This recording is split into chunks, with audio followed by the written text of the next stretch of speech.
The crucible ring wasn't made for comfort. It was made for spectacle. A hollowed-out megastructure spinning in the throat of a collapsed neutron star, it housed thousands of seats carved into steel cliffs above the arena, a pit designed for creatures bred to kill and species desperate to prove they weren't weak. Elias Quaid walked through its corridors like a man wading into a lion's den wearing nothing but curiosity. His earth-born boots thudded softly against the hex-glass floor as towering aliens passed him without so much as a glance. Some sneered. One clicked its mandibles in amusement. The human was just another fragile species trying to matter. He kept walking.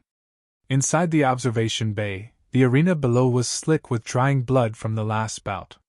4 corpses still twitched in the dust. The Carnoxians had won again. No surprise there. A growling voice broke the silence behind him. You blink too much, human. Elias turned to face the speaker, a Borovok brute with a jaw that jutted like broken rock and eyes too small for its skull. It's a biological reflex, Elias replied calmly. We haven't evolved membrane shutters like your kind. The Borovok huffed and turned away. Insults were common. What Elias cared about were patterns, the way they moved, stared, or flinched. He wasn't here to fight. He was here to understand. Commander Quaid, chimed a thin, modulated voice. It belonged to Vesh, Earth's assigned diplomatic AI. Carnoxian warlord Dreknor has requested your presence in the War Beast sector. Request or summons? Functionally identical. Elias exhaled and followed. The War Beast pens were beneath the arena, sealed caverns that vibrated with deep growls and artificial gravity locks. Smell hit first. Acid, wet fur, and metal. Through reinforced glass, Elias saw it, the apex hunter. Not named. Not classified. Just known. Nearly 4 meters tall, plated in natural bone armor, its silhouette was part gorilla, part tank. No eyes visible, just sensor pits glowing dimly on either side of its face. Clawed digits flexed, tested, scraped metal. And it was watching. Not pacing. Not mindless. Not drooling or howling like the others. Just sitting back on its haunches, breathing slow, scanning every movement of the guards beyond the glass. Elias narrowed his eyes. Intelligence level? Carnoxians rate it between sub-sapient and stage 1 mimic. Vesh replied. We've logged 72 confirmed kills in solo combat. Never hesitated. Never disobeyed a command. Until recently. Vesh paused. Correct. Warlord Dreknor emerged from the lift in a cloak made of flayed chitin, his massive frame shaking the floor with each step. You came, the Carnoxian said. His voice had the texture of ground gravel soaked in oil.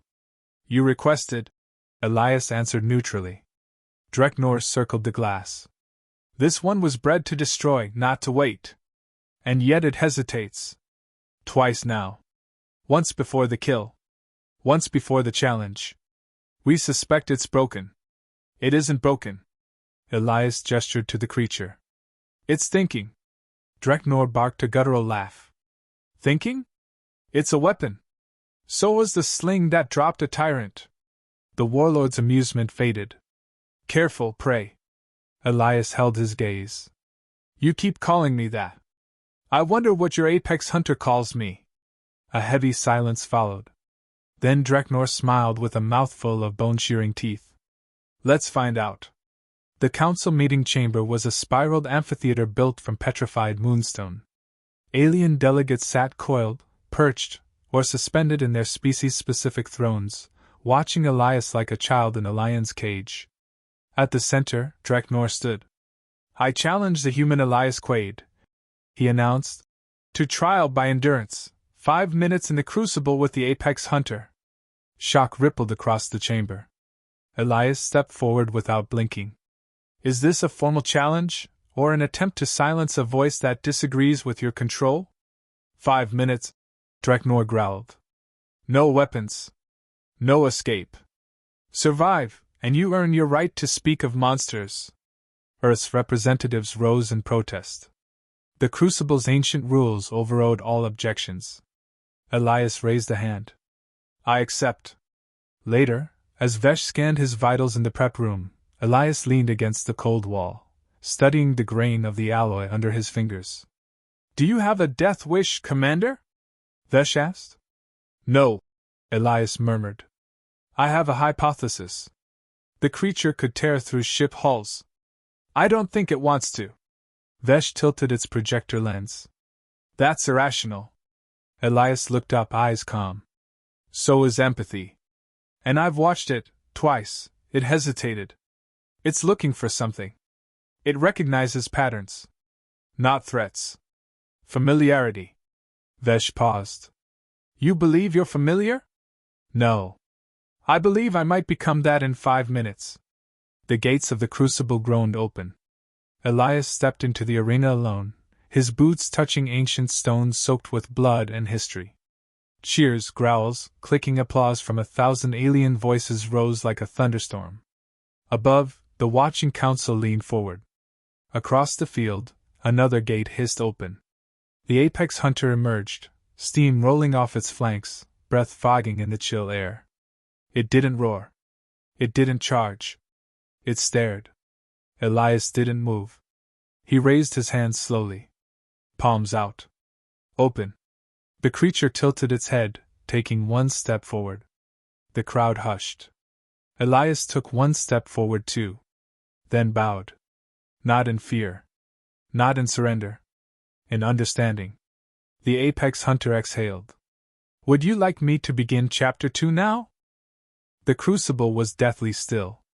Elias stood in the arena's center, surrounded by blood-slick stone, centuries of echoes pressed into every crack. Above, tens of thousands watched. A galaxy's worth of eyes, each expecting him to die. The apex hunter stood 20 meters away, its breath slow and visible in the cold air. It didn't roar. It didn't rush. It just stared, unblinking, as though assessing an unfamiliar variable. The crowd began to murmur, clicks, hisses, low-frequency grunts translating disbelief. He's not running, someone whispered over the calm channels. Elias raised both hands again, slowly. The same movement. Open palms. No aggression. Not weakness, asterisk signal star. The apex took a step forward. Dust shifted beneath its clawed feet. Elias didn't move. Inside the crucible control room, Warlord Dreknor leaned toward the edge of his command deck, his nostrils flaring. It should have struck already. No one answered. Beside him, Vesh watched silently, logging biometric spikes from species across the gallery. Elias's heart rate remained level. The apex hunters? Unknown. The link was active, but the feedback was muted, as though the creature was blocking it. In the arena, the distance closed. 15 meters. 12. Elias spoke softly, voice barely above breath. I'm not here to hurt you. The hunter paused. Its head tilted slightly. Not like a predator. Like something, listening. Your kind kills for command. But you hesitate. Why? No response. But no charge either. 10 meters. Elias slowly lowered himself to one knee, not submission, not cowering. Invitation. The hunter exhaled, low and deep. A memory hit Elias like thunder, his brother, locked in another crucible challenge years ago. Screaming into comms. They said it couldn't think. They lied, Eli. And then static. Elias had never forgotten the moment. Not because of the death, but because the creature that killed his brother had paused, briefly, before striking the final blow. That pause had haunted him. Now it stood before him again, another of its kind. Or maybe the same. Elias met its gaze. Do you remember him? The hunter's breathing slowed. Its clawed fingers flexed, not in readiness, but in restraint. 8 meters. Above, alien commanders whispered, argued. Spectators leaned forward. Some laughed. Some were silent. He's doing nothing. He's alive. He should be dead. A handler in the Carnaxian section reached for the neural drive. Dreknor saw the movement and nodded once. The spike command was sent. A low-pitched pulse tore through the air, inaudible to most species, but targeted directly at the apex hunter's collar implant. The creature staggered, claws digging into the ground. Its muscles tensed. Breath hitched. A forced instinct surged through its nervous system. It looked up, not at Elias, but at the control deck. Then, slowly, turned its head back toward the human. Elias didn't flinch. "Fight it," he whispered. "Not me." The crowd waited. The hunter's claws raked deep scars into the floor, but it didn't lunge. Instead, it took a step back. And stood still. The crowd broke into confused noise, uncertainty, disbelief, even fear. Vesh's voice came through Elias's earpiece. "We're logging unprecedented restraint behavior. This isn't coincidence." "I know," Elias said. "You're in violation of every statistical expectation." "Good." The apex lowered its head slightly, breathing hard. Its nostrils flared as it sniffed the air around Elias. Then it circled once. Slowly. Elias didn't move. It came behind him. Close enough to kill him with a flick. Still, he remained kneeling. The hunter didn't strike. Instead, it crouched beside him. And waited. On the arena clock, the 5-minute mark approached. Dreknor rose to his feet, rage boiling beneath his plated skin. "This is manipulation," he bellowed. "The human used some device." "No tech detected," Vesh replied flatly over the comms. The Valerian delegate narrowed her eyes. "Not tech. Trust." When the bell chimed, marking the end of the trial, no one cheered. They were still processing what they'd seen. Elias stood up slowly. The apex did too. They faced each other. Elias gave a nod, not dominance, not command. Just recognition. The creature turned and walked toward the gate it came from. Stopped. Looked back. Then waited for Elias. As he approached the exit, side by side with the apex, silence swallowed the gallery. No applause. No mocking. Just the shattering sound of assumptions dying. Later, in a private chamber beneath the council floor, Elias removed his jacket, hands shaking slightly now that the moment had passed. Vesh hovered nearby. "You were trembling during the final minute." "No. Your vitals suggest otherwise." "I wasn't afraid." "Then what?" "I was being seen," Elias whispered. In the Carnaxian chamber, Dreknor paced violently. "It was a fluke. An error in the implant. Or a choice," Kel muttered from the back. The warlord spun. "What did you say?" Kel met his gaze. "What if the creature wasn't disobeying you?" He paused. "What if it chose the human?" Dreknor's expression soured. "That would make him more than prey." Kel nodded. "Exactly. Oh, begin chapter 3 now?" The hearing chamber was colder than Elias expected. Not in temperature. In tone. In silence. In the way every alien delegate sat, some with curled limbs, others with eyes that didn't blink, waiting to see if humanity would be elevated or erased. At the center of the spiraling stone dais stood Elias Quaid, posture steady, arms at his sides, no weapons, no armor. Just the man who walked out of the crucible beside a monster. Above him, 3 council judges loomed, one from the Valerian Commonwealth, one from the Korasi Hive, and one from the Neutral AI Collective. And flanking them, restrained by gravity binds that distorted the floor beneath it, stood the apex hunter. Its breathing was even. But its claws scraped rhythmically, restless. "You will explain," intoned the AI judge, voice flat. "How the genetically predatory apex, property of the Carnaxian clade, refrained from lethal engagement. State your influence." "I didn't influence it," Elias said. "I recognized it." The room stirred.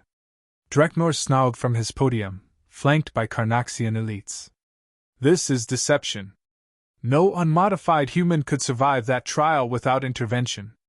"I didn't modify myself," Elias replied. "I observed. For weeks. It hesitated when no other predator did. That means something.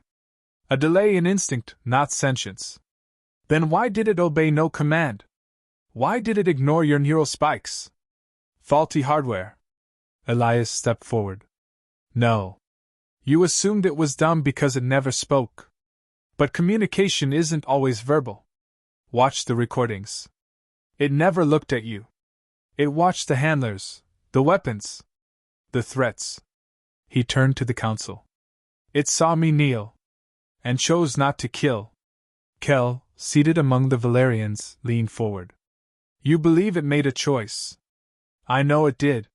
The Hive delegate hissed. And why you? Elias looked at the apex, then back at the chamber. Because I didn't try to control it. I just listened. The screen behind him lit up. Footage from the crucible filled the room, slow-motion visuals of the apex pausing, its head tilting, its decision to shield, not strike. More than that, data overlays from Earth's AI team, body temperature shifts, tension maps, breathing patterns, micro-movements. I built a profile, Elias continued. It learned. It restrained itself around me days before the trial. It mimicked my posture. It understood calm. That isn't programming. That's cognition. And now? The AI judge asked. Is it loyal? Elias hesitated. No. Not loyal. That's what you want from a weapon. It's bonded. Like a wolf that chooses pack. A tremor moved through the chamber floor. The apex flexed, chains humming as it shifted slightly. Dreknor barked. It obeys no one now. It's defective. Dangerous. Elias looked up at the creature towering above him. Then unchain it. The Carnoxians howled in protest. Elias didn't flinch. Let it choose. Silence. Then, the judges conferred silently. After a moment, the Valerian nodded. Release the binds. No weapons. A technician hesitated, then tapped the control crystal. Gravity coils disengaged with a low crack. The floor plates rose slightly as the pressure lifted. The apex stood free. It turned. First toward the Carnoxians. Then to Elias. Everyone held their breath. The beast stepped off the platform and walked to him. Not rushed. Not hesitant. Deliberate. And then, it lowered its head. Not in fear. In acknowledgement. The reaction was seismic. Dozens of species stood in disbelief. Others murmured rapidly into translators. Vesha's processors glowed with urgent calculations. And Dreknor stepped forward, voice cracking with rage. This abomination shames our genetics. You let prey lead you like a pet. The apex raised its head slowly. And growled. Deep. Rattling. Focused.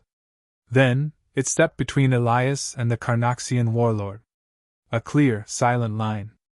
Elias didn't touch it. Didn't command. He simply said, Your kind made it to kill.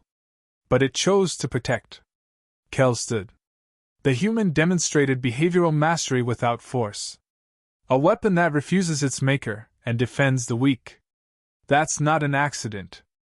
It's evolution, the Hive delegate added. It's a threat, Dreknor snapped. No, Elias said. It's a message. He stepped to the center. You call us prey because we bleed. Because we care. Because we don't tear each other apart for power. He turned slowly. But strength isn't the loudest roar. It's the one that protects when no one commands it. That beast didn't bow to me. It stood beside me. He paused. Ask yourself this. If the apex no longer answers to its creators, who will it follow next? The chamber fell silent. The judges stood. Verdict rendered. The challenge is fulfilled. Humanity retains its diplomatic seat. The apex is no longer Carnoxian property. Sentient rights pending formal evaluation. Dreknor slammed his fists down, but it was over. The apex turned once more. And walked beside Elias as he exited the chamber. No chain. No leash. Just two beings, once predator and prey, now something else entirely. Hours later, aboard the Earth envoy vessel, Elias stood at the viewing deck. Stars stretched across the void, silent witnesses. The apex sat beside him, watching. Still. Calm. Vesh hovered nearby. You've changed everything, the AI said. No, Elias replied. He did. The apex glanced toward him, then rumbled softly, something halfway between breath and speech. Does it have a name? Vesh asked. Elias shook his head. He'll tell me when he's ready. They stood together. Alone. And not